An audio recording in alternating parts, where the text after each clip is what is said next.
Welcome to Real Money Talks. Real strategies from the moneymakers and the world changers that you can use to make millions, keep those millions, multiply your wealth, and build your team. Here's your host, author of 5 New York Times bestsellers, money expert on Dr. Phil, CNN, CNBC, The Street TV, Fox News, and The View, Loral Langemeier. Take me back like many years ago. When you were a little girl, what did you want to be when you were growing up? A lawyer. Well, first I was a cowgirl. I was rodeoing. So, I was going to ride horses forever. And then I got 16 and I had to trade my horse in for a car. True story. Her name was Trudy. I had to sell her. I went out to college to start being a lawyer. Was what I really went off to go do. And then Dennis Waitley gave me the book Think and Grow Rich. That was right before I started school, and I changed to business and finance. When, at some point, probably in your mind, the light bulb went off and like things clicked, and so walk me through where, or do you remember where that was and how that happened? You thought, oh no, I see where I'm. It was July 1983. Isn't that funny? I had just graduated high school. Now you can all count the age. I'm 56, so let's do the math for you. And my family thought I was crazy, and I didn't know what I wanted to do, but I wasn't going to get a job. So I started to learn to be an entrepreneur, and I was on a basketball and academic scholarship, but it wasn't enough money. So I either had to get a job or figure out how to pay for it. And so I did the whole loan thing. And I remember going into a gym and people were following people around, and I remember looking at the owner. I said, "What are they doing?" And he said, "That's called personal training." I remember this was like 83. And I said, "How much do they make?" Because I was interviewing for like $8, $9 an hour. He said 40. I said, "I'm a personal trainer today." And that was, so throughout my whole college, I was a personal trainer. And then I got certified in aerobics, when that was a thing. And I did aerobics instruction. And I walked into banks in my little leotard and I said, "All your employees need to get healthy. Can I teach a class?" And of course, all the ladies said yes. And they all, paid me $10. So that grew. And so by the time I graduated, I was making hundreds of thousands. I mean, I crushed it. I had booked so much aerobics and personal training. Had my basketball teams working for me. I had several corporate contracts, and don't ask me how I remember to do that. I just hustled. I just got it done. But it was, I think it was actually, if I had to say what motivated me, is the thought of getting a job was probably more scary than just figuring that stuff out. It was easier to be creative and figure out how to make way more money than go be told what to do by someone else. That was not very attractive. On the scale of how much you conform or don't, so like a 0 or whatever would be, whatever non-conforming, 10 would be totally, or whatever. Where do you fall on the conformity scale, and how do you because you? That's funny. So do you guys have on your badge, the color outside the lines? I said I live with no lines. So none. In fact, I remember, so my mom and dad told me this. When I was 7, I was always the little, I remember asking, we were sitting at the dinner table, and we had to come in, we lived on this big family farm. I just remember saying, "Why do we have breakfast, lunch, and dinner? What if you're not hungry? Why do we have to eat at those times? Who makes this stuff up?" That was a 7. So I don't know, it'd be interesting to dissect what goes on up here. But if someone's doing that, I will usually figure out how to do that. I mean, unless you really see that it's working. But so many people are clueless, and they don't know how to do half the stuff. So I usually, I've been mentored though since I was 17. Like that bank that I walk into, Ross was his name, he's the bank president. I said, I need to be told, people put money here. I said, I need a mentor.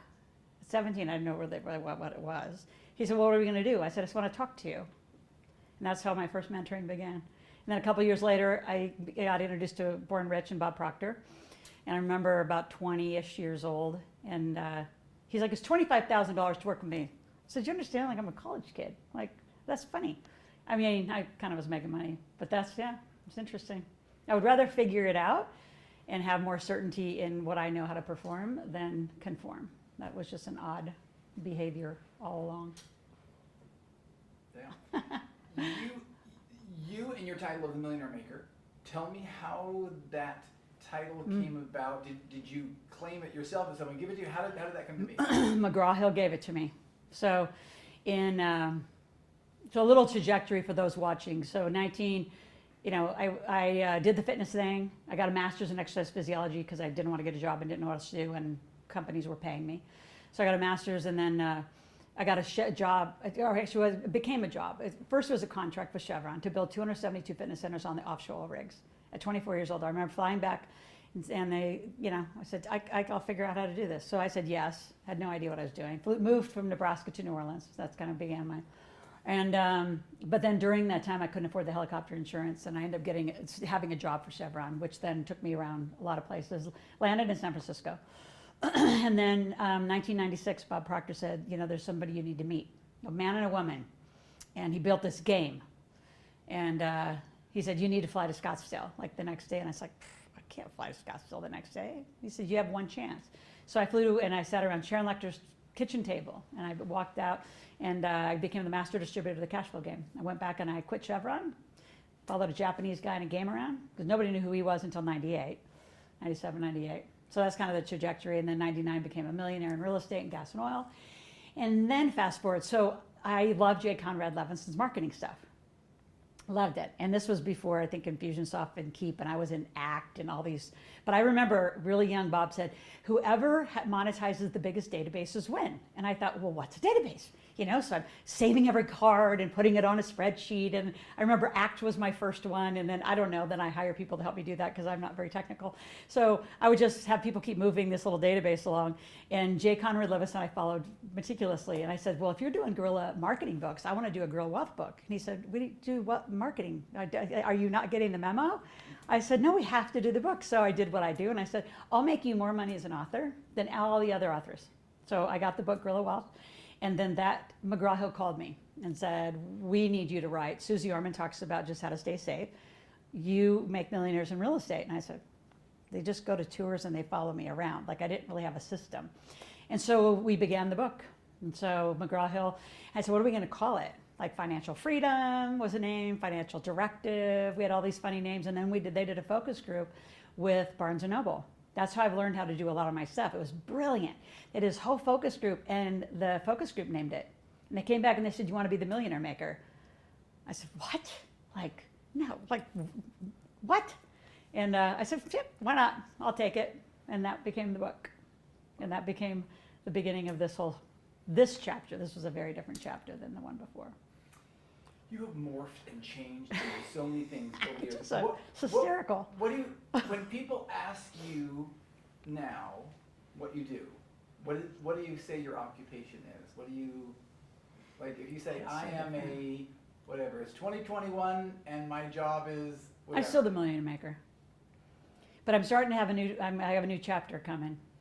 And I'm the owner of Mom's Meds. It's a medicinal marijuana license and brand.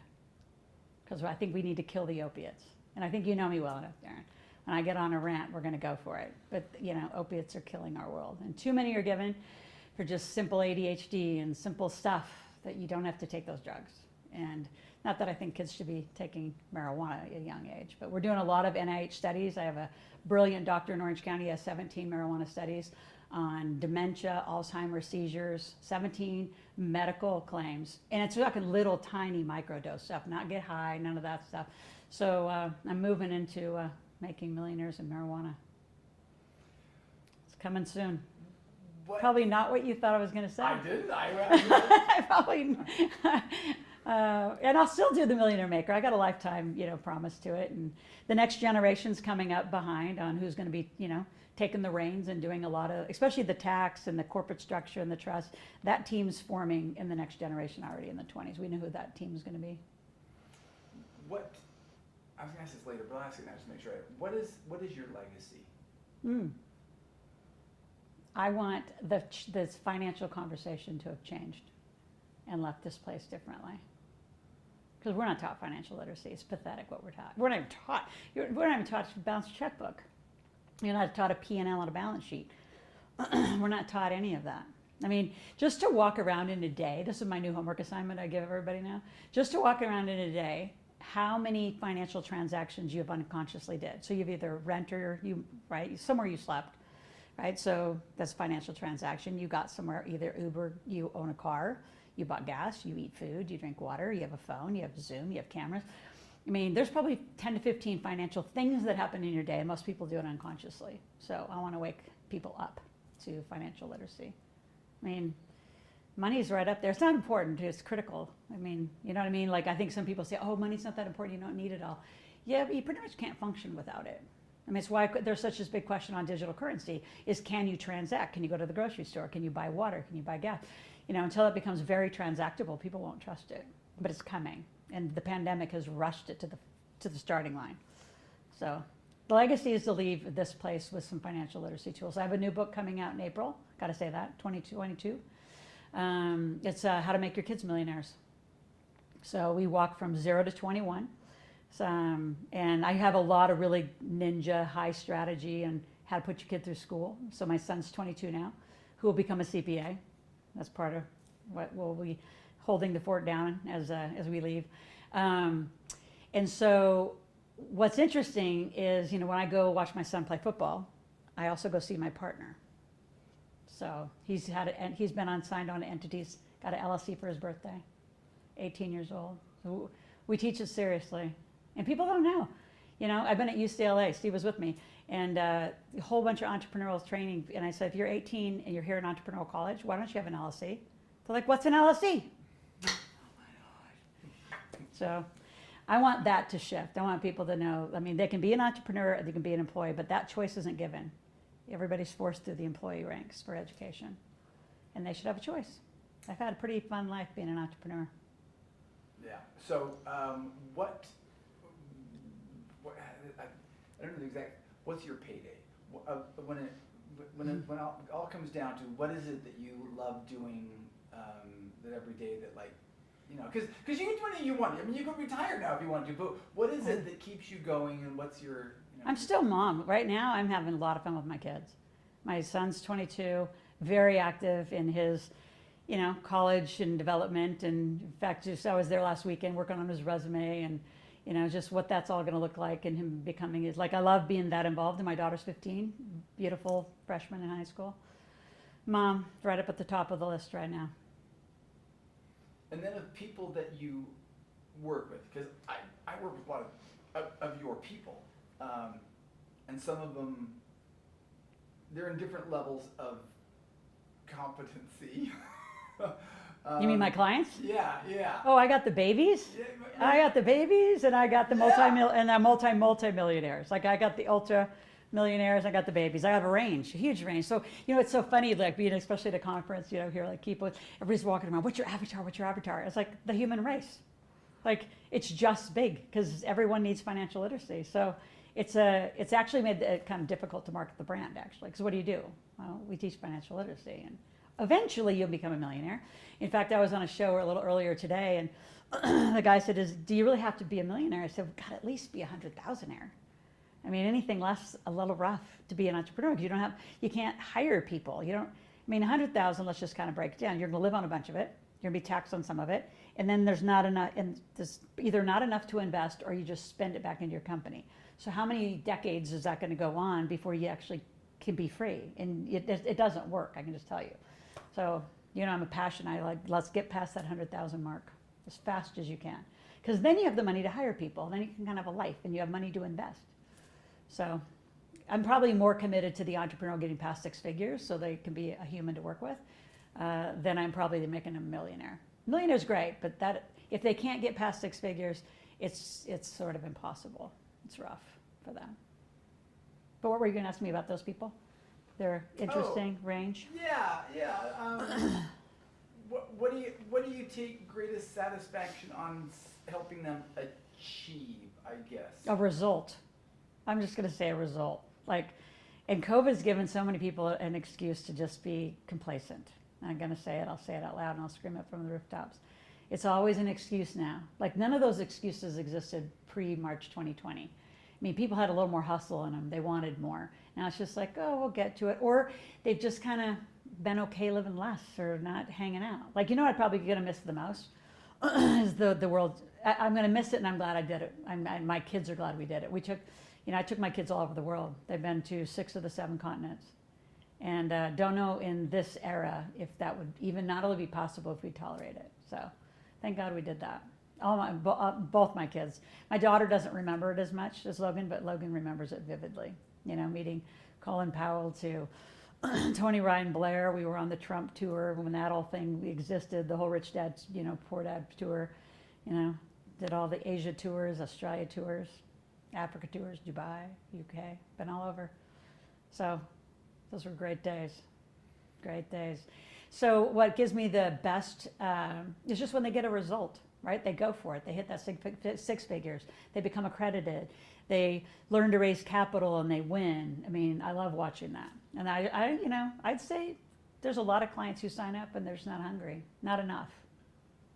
There's a lot of obstacles to get through in this navigating the politics, and which then affects the entrepreneur a lot. But you overcome it. I just keep going. I just keep going. I think we got like. This is a little life story. Can I ask you a question? Oh yeah. This would be a good homepage video. Yeah.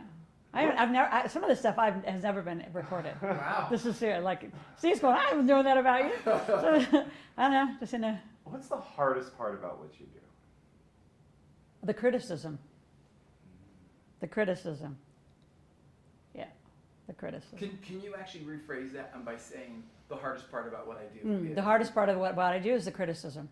I mean, I'm in a male-dominated world. One of very few women who have ever taken the lead to the degree that I have. And I'm probably in a handful of women who have achieved what I've achieved. I'm a millionaire in many statuses or many industries. You know, first real estate and gas, and well, this one, publisher, author, hundreds of millions of dollars. And I do have to say, we've been, you know, Keep has been our database, which is why I'm in love with it during the duration of it. But, you know, the higher on the totem pole, the harder you get hit. And as a woman, it's been hit hard, you know. And I've done it as a single mom, so there's a whole bunch of criticism about that I should be home. I literally have had men in the industry say, you should be home having babies. And I said, I have babies and I take them on the road. When has your kids ever been in a boardroom with you? Yeah, so the criticism. You just surround yourself. Bob Proctor taught me, he said, surround yourself with a lot of titanium. You just get through your day. Don't let people get on you. You just keep pushing out to them. Yeah. Brilliant. Great question. Cool. So this is Loral, and you've been listening to my podcast. If you've enjoyed this, I have a couple things you can do that are completely up to you. Number one, take my quiz. Go to integratedwealthsystems.com and take the quiz. You will find that there's one of 4 personalities, financial personalities we call them, that you're going to fall into. So as you take the quiz, it'll actually go through and identify, are you in stagnant cash flow, right? Are you overpaying taxes? Do you have debt issues? Are you a lifestyle junkie? Where are you? And then from there, it goes to a video that actually gives you some solutions on how to correct that problem. So again, go to integratedwealthsystems.com, take my quiz, and we'll go from there.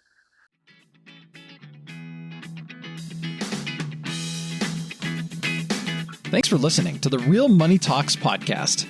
Your host has been Loral Langemeier, author of 5 New York Times bestsellers, money expert on Dr. Phil, CNN, CNBC, The Street TV, Fox News, and The View. Want to learn more about off-Wall Street investing, tax strategies, and multi-million-dollar business strategies? Visit liveoutloud.com/podcast for past episodes, show notes, and resources. For some special wealth-building gifts only for Loral's podcast listeners, visit liveoutloud.com/podcast gifts. Do you have a burning question for Loral? Visit askloral.com to submit your question, and it may just be covered on a podcast episode. So stay tuned and be sure to subscribe to get new episodes every week.